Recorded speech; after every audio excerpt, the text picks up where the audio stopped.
नमस्ते बच्चों, कैसे हैं आप? अच्छे हैं ना?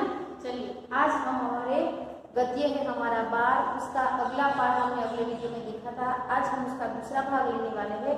तो चलिए सारे बच्चे मेरे साथ अपने अपने पाठ्य खोलिए।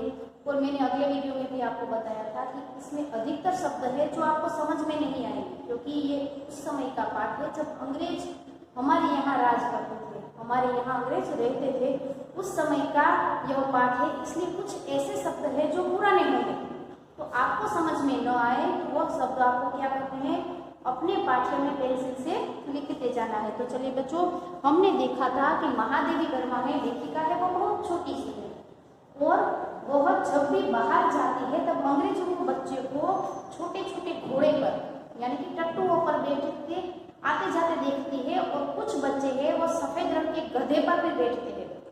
महादेवी वर्मा ने हमेशा अपने नौकर है रामा, उसके मुंह से यह सुना था कि गधे पर तो वही लोग बैठते हैं जिसने अपराध किया हो, जिसे देश निकाला दिया गया हो, ऐसे लोग ही गधे पर बैठते हैं।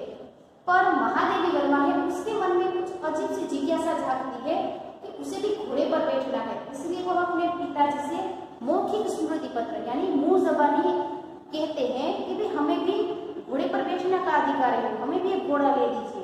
तब उसके पिताजी हंसते हुए कहते हैं कि क्या सफेद रंग का टट्टू लाऊं, यानी कि सफेद रंग का घोड़ा लेकर दूं।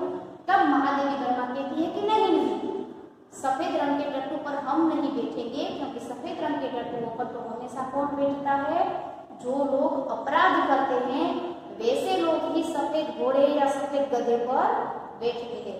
तब महादेवी वर्मा कहती है कि कुछ दिनों के बाद हमने देखा कि हमारे आंगन में एक छोटा सा चॉकलेटी रंग का टट्टू यानी कि छोटा सा चॉकलेटी रंग का घोड़ा है, वह बंधा हुआ देखा, और उसके ले जाने और आने के लिए एक नौकरी राइस भी रखा गया जिसका नाम छुटकन है, और घोड़े को ले जाने और ले आने के लिए अलग से दरवाजा भी बनाया गया है। तो चलिए अब हम आगे देखते हैं। अब तो हम उस छोटे टट्टू से बहुत प्रभावित और आतंकित हुए। देखिए, अब लेखिका के पहले देखिए उसे शौक था कि उसे भी घोड़े पर बैठना है। जब उसके घर में वह घोड़ा आया तब वो उससे पहले तो बहुत प्रभावित, बहुत ही अच्छा लगा, फिर उससे भयभीत भी हुए, थोड़ा सा डर भी लगता, आतंकित होना यानी कि भयभीत होना। छोटे छोटे बच्चे हैं तो उनसे डरते भी है, उससे प्रभावित तो है, उसे अच्छा लगा, और उससे क्या होते हैं, उसे डर भी लगता है कि कहीं उसे छूने पर या उसके ऊपर बैठने से वो गिरा देंगे, तो उससे डरते हैं। हमारे तथा हमारे अन्य साथी जीवों के लिए न मकान में कोई परिवर्तन हुआ, न कोई विशेष नौकर रखा गया। देखिए, अब महादेवी वर्मा को यह बात अच्छी नहीं लगी कि जैसे ही चॉकलेटी रंग का घोड़ा है उसके आंगन में आया तो उसकी देखभाल करने के लिए एक नौकर रखा गया, छुटकन नाम का एक नौकर रखा गया। लेकिन लेखिका कहते हैं कि मेरे और मेरे साथी, उनके अन्य जो मित्र है, उनके लिए कोई नौकर नहीं, घर में कोई परिवर्तन नहीं किया गया, उसके लिए कोई नौकर नहीं रखा गया, बल्कि घोड़े के लिए नौकर रखा गया। यह बात उसे अच्छी नहीं लगी। न कोई विशेष नौकर रखा गया। रामा को तो नौकर कहा ही नहीं जा सकता। देखिए, महादेवी वर्मा कहती है कि रामा देखिए वह उसके घर का नौकर है, फिर भी उसे नौकर नहीं कहा जा सकता। मैंने कहा था ना, जैसे महादेवी वर्मा छोटी है वैसे रामा भी कैसा है, छोटा सा है, उसके जैसा है, क्योंकि वह तो डांटने फटकारने के अतिरिक्त हमारे कान भी खींचता था और हमारी खिड़की तक दरवाजे में परिवर्तित नहीं हो सकी। जो अब महादेवी वर्मा कहती है कि हम रामा को नौकर नहीं ले सकते, क्योंकि वो कभी कभी हमें डांट फटकार लेता था और कभी हम शैतानी करे तो हमारे कान भी खींचता था। लेकिन नौकर ऐसा नहीं कर सकता, पर रामा है उसे नौकर कहा जा सकता नहीं है, क्योंकि वह हमें डांटता था, वो छोटी बड़ी बातों पर हमसे लड़ता था, और ज्यादा हमें शैतानी करे तो हमारे कान भी खींच लेता था। देखिए, रामा उसे अलग अलग तरह की कहानियां भी सुनाता है। तो महादेवी वर्मा कहती है कि हमें उसे नौकर नहीं कह सकते, और हमारे घर में हमारे लिए कोई परिवर्तन नहीं हुआ। घोड़े पे आते ही उसके साथ कितना सारा परिवर्तन, उसके देखभाल के लिए आदमी रखा गया, अलग से दरवाजा बनाया गया, और यहाँ पर तो हमारी जो खिड़की है उसे भी हमारे बाबूजी से कहा था कि इस खिड़की का दरवाजा बना दीजिए, और यह भी हो सका नहीं। दरवाजे में परिवर्तित नहीं हो सके, जिससे हम रोजी और नीति के साथ कूदने के कष्ट से मुक्त हो सके। देखिए, रोजी और नीति यह भी एक घोड़े के नाम है, रोजी और नीति है। उसके साथ भी लेखक को खेलने कूदने की कष्ट यानी कि एक तरह का दर्द लेखिका को अच्छा नहीं लगता। रोजी और निकी के साथ खेलना या कूदना अच्छा नहीं लगता, फिर भी उसे वहीं जाना पड़ता है। तो लेखिका कहती है कि हमें उससे दूर होना है, पर वह हो पाती नहीं है। बाबूजी से यह सुनकर भी कि वह टट्टू हमारी सवारी के लिए आया है। देखिए, अब बाबूजी ने लेखिका और उसके भाइयों से कहा कि यह चॉकलेटी रंग का टट्टू है, वह आपकी सवारी के लिए आया है, वह आपको घुमाने ले जाएगा, सवारी के लिए आया है। हम सब 4-5 दिन उससे रुष्ट और अप्रसन्न ही घूमते रहे, लेकिन लेखिका खुश नहीं है। जब यह टट्टू आया, उसके लिए नौकर रखा गया, यह बात लेखिका को अच्छी नहीं लगी, इसलिए वह 4-5 दिन है उस टट्टू से। देखिए, घोड़ा क्या समझता है, फिर भी वह बच्चे है लेखिका, वह 4-5 दिन घोड़े से रुष्ट यानी कि गुस्से में रही, ना खुश रही, उससे घूमते रहे। परंतु अतः अंत में उसने हमारी मित्रता प्राप्त कर ही ली। लेकिन 4-5 दिनों के बाद लेखिका को अपने आप ही उस घोड़े से प्यार हो गया, उसे अच्छा लगने लगा। देखिए, पहले उसे पसंद नहीं था, क्योंकि उसके लिए अलग से नौकर, अलग से दरवाजा, अलग से काम करे, इसलिए उसे अच्छा नहीं लगा। पर लेकिन जैसे ही 4-5 दिन बीते, लेखिका और उसके भाई बहन रोज उसे देखते थे और अपने आप ही उससे प्यार करने लगे। रामा से उसका नाम पूछने पर ज्ञात हुआ कि उसे ताज रानी कहकर पुकारा जाता है। देखिए, अब जब रामा से पूछा कि रामा, इस घोड़े का नाम क्या है, तब रामा ने बताया कि जो घोड़ा यहाँ चॉकलेटी रंग का आया है उसका नाम ताज रानी, ताज यानी कि ताजमहल, तो रानी यानी कि वहां की महारानी, तो ताजमहल की रानी है वो, ऐसा नाम रामा। तो रामा सच नहीं बोल रहा है, रामा झूठ ही बोलता है। उसने आगे भी कहा था कि घोड़े गधे पर वही लोग बैठते हैं जो अपराध किए होते हैं, और अंग्रेजों के बच्चे को वहां से विलायत से निकाल दिया गया है क्योंकि वहां पर उसने अपराध किया है, इसीलिए वह यहाँ पर गधे पर बैठते हैं। तो रामा सच नहीं बोलता है, तो रामा कहता है कि उस घोड़े का नाम है ताज रानी, यानी कि वह घोड़ा नहीं, क्या है, घोड़ी, ताज रानी नाम है, कहकर पुकारा जाता है। ताजमहल का चित्र हमने देखा था, और रामा और कल्लू को माँ की सभी कहानियों में रानी के सुख दुख की गाथा सुनते सुनते हम उसके प्रति बड़े सहृदय हो गए थे। देखिए, अब लेखिका कहती है कि ताजमहल का चित्र हमने देखा था, कई बार ताजमहल देखा था कि सफेद रंग का होता है, खूब सुंदर सा होता है।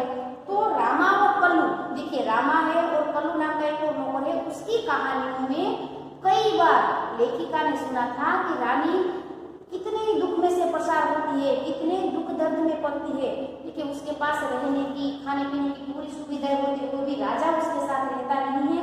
ऐसी कई दुख भरी कहानियां उन्होंने सुनी थी, और इसीलिए लेखिका है इस घोड़ी यानी कि रानी, ताज रानी के प्रति की सुंदर हृदय की हो गई। उसे लगा कि यह भी एक तरह की रानी है, और उसे भी वहां से निकाल दिया गया है, इसलिए हमारे घर लेकर आया गया है। ताजमहल जैसे भवन की रानी होने पर भी यह वहां से कहानी की रानी की तरह निकाल दी गई है। देखिए, अब लेखिका को लगा कि वो ताजमहल की रानी है और वहां से उसे निकाल दिया गया है, इसीलिए वह बेचारी हमारे घर पर आई है। देखिए, लेखिका छोटी बच्ची है, उसे कुछ भी पता नहीं यह सच है या झूठ है। यह कल्पना करते हुए हमारी सारी इच्छा और सारा रोष करुणा से निकल गया, और हम उसे और अधिक आराम देने के उपाय सोचने लगे। अब देखिए, यही कल्पना करते हुए लेखिका कहती है कि हम सोचने के करे, ये तो बेचारी ताजमहल की रानी है, उसे वहां से निकाल दिया गया। ताजमहल में तो उसे कितनी सुविधाएं दी जाती होगी, और हमारा बरामदा, हमारा घर का आंगन तो छोटा है, इसीलिए लेखिका कहती है कि हमारे अंदर जितनी इच्छा थी, जितना गुस्सा था, वो सब खत्म हो गया, और हम सब लोग ऐसे काम करने लगे जिससे कि इस घोड़ी को आराम मिले, सुख मिले, ऐसे काम करने लगे। वह इतनी सुंदर थी कि अब तो उसकी छवि आंखों में बसी जैसी है। तो अब लेखिका कहती है कि वो घोड़ी इतनी सुंदर थी कि जैसे उसकी छवि यानी कि उसका चित्र है वो आंखों में ऐसे बस गया कि आंखें बंद करें तो वही दिखाई देती है। हल्का चॉकलेटी चमकदार रंग जिस पर दृष्टि फिसल जाती थी। देखिए, उसका रंग के बारे में बताया है कि उसका रंग कैसा है, तो कि हल्का चॉकलेटी चमकदार रंग जिस पर दृष्टि डालो तो जैसे पिघल, एकदम चिकना रंग है। देखिए, हम जैसे चॉकलेट होती है गल जाती है तो कैसे चिपक जाती है, वैसा सब सुंदर चॉकलेटी रंग की घोड़ी है। खड़े छोटे कानों के बीच में माथे पर झूमता आया गुच्छा, देखिए खड़े, दोनों कान है, उसके बीच में माथे पर झूलता आया का गुच्छा, यानी कि बालों का जो गुच्छा है वह भी एकदम सुंदर सा है। बड़ी बड़ी बड़ी काली स्वच्छ, बड़ी काली स्वच्छ और पारदर्शी जैसी आंखें, देखिए बड़ी काली और पारदर्शी, पारदर्शी का अर्थ होता है आर पार देखा जा सके, आर पार देखी जा सके ऐसी उसकी सुंदर आंखें है। लाल नथुने, जिन्हें फूला फूला पर चारों ओर की गंध लेती रहती थी, लाल नथुने, नथुने का अर्थ होता है नाक, उसके लाल रंग का नाक है, जिसे फूला फूला कर वो सारे तरफ की सुगंध या फिर गंध है वो अपने अंदर भरती रहती थी। उजले दांत और लाल जीभ की झलक देते हुए गुलाबी होठों वाला लंबा मुंह, जो लोहा चबाते रहने पर भी शत विक्षत नहीं होता था। अब क्या था, उजले दांत यानी कि सफेद रंग के दांत थे उसके, लाल जीभ थी। अब उसका वर्णन किया गया है कि वह कैसी दिखती थी, तो कि भाई चॉकलेटी रंग की थी, वह बहुत ही खूबसूरत थी, उसकी आंखें पारदर्शी थी, उसके केस बहुत सुंदर थे, उसका नाक है वो बार बार फुलाती रहती थी, उसके दांत है वो सफेद रंग के है और लाल रंग की उसकी जीभ है और गुलाबी ओठ, ओठ यानी कि होठ, गुलाबी रंग के उसके जो होठ है, देखिए घोड़ी है वो छोटी है, ओठों वाला लंबा मुंह, लोहा चबाते रहने पर भी क्षत विक्षत नहीं होता। लोहा, लोहा यानी कि यहाँ पर कोई धातु नहीं चबाना है, ज्यादातर घोड़े हैं वो चने खाते हैं, तो चने होते हैं वो ज्यादा कठिन होते हैं, तो वह कहती है कि जैसे कि चने कठिन चीज चबाते हैं तो उसके दांत है वो क्षत विक्षत, उसके दांत घायल, वो दुखते नहीं है, वो खाती रहती है और क्षत विक्षत होना यानी घायल नहीं होता था। ऊंचाई के अनुपात से पीठ की चौड़ाई अधिक थी, जितनी वो ऊंची थी उससे ज्यादा तो वो पौड़ी थी, उसका जो पीठ का भाग था वो लंबा था, एकदम देखने में सुंदर अनुकूल था। सुडोल मजबूत पैर और सघन पूंछ, देखो सुडोल ज्यादा मोटी नहीं थी, सुडोल शरीर सप्रमाण था और मजबूत थी, उसके पैर थे वो मजबूत थे और सघन पूंछ, पूंछ भी एकदम सुंदर थी घोड़ी की। पूंछ जो मक्खियां उड़ाने के क्रम में मोर छल के समान उठती गिरती रहती थी और उसकी जो पूंछ थी वह उस पर जब मक्खियां बैठी थी ना तो वह पूंछ ऊंची हो जाती और ऐसे ऐसे हिलती थी, जैसे कि मोर के पंख हिलते हो ऐसे हिलती और सारी मक्खियां उड़ा देती थी। उस समय यह सब समझने की बुद्धि नहीं थी, लेखिका कहते हैं उस समय यह सब समझ में नहीं आता था कि घोड़ी कैसी होती है, वो चने चबाती है, तब लेखिका को लगता है उसके दांत दुखते क्यों नहीं, पर नहीं दुखते, क्योंकि हम रोटी खाते हैं तो क्या हमारे दांत दुखते हैं, नहीं। वैसे ही घोड़े के दांत इतने मजबूत होते हैं कि वह कच्चे चने भी चबा सकते हैं, पर उतनी बुद्धि लेखिका में उसको थी नहीं। परंतु इतने दीर्घ काल के उपरांत भी स्मृति पट पर वे रेखाएं ऐसे उभर आती है। देखिए, लेकिन जब लेखिका बड़ी हो गई, यह पाठ लिख रही है, यह कहानी लिख रही है, तब भी जैसे कि उसकी स्मृति, उसके दिमाग में सारी घटनाएं एक के बाद एक चली जा रही है, वो साफ देख सकती है कि ऐसा ऐसा हुआ था, वो घोड़ी ऐसी दिखती थी, उसे आज भी ये सब याद है। जैसे किसी अदृश्य स्याही से लिखे अक्षर अग्नि के ताप से प्रत्यक्ष होने लगे हैं, जैसे किसी अदृश्य, लेखिका को यह कुछ लिखना नहीं पड़ रहा है, जैसे जैसे वो आंखें बंद करती है सारे दृश्य उसके सामने जैसे कि अग्नि में से निकल कर एक के बाद एक प्रत्यक्ष उसके सामने अक्षर आ रहे हो, ऐसा लेखिका को लग रहा है। तो बच्चों, आज हम हैं यहीं तक अपना पाठ रखेंगे।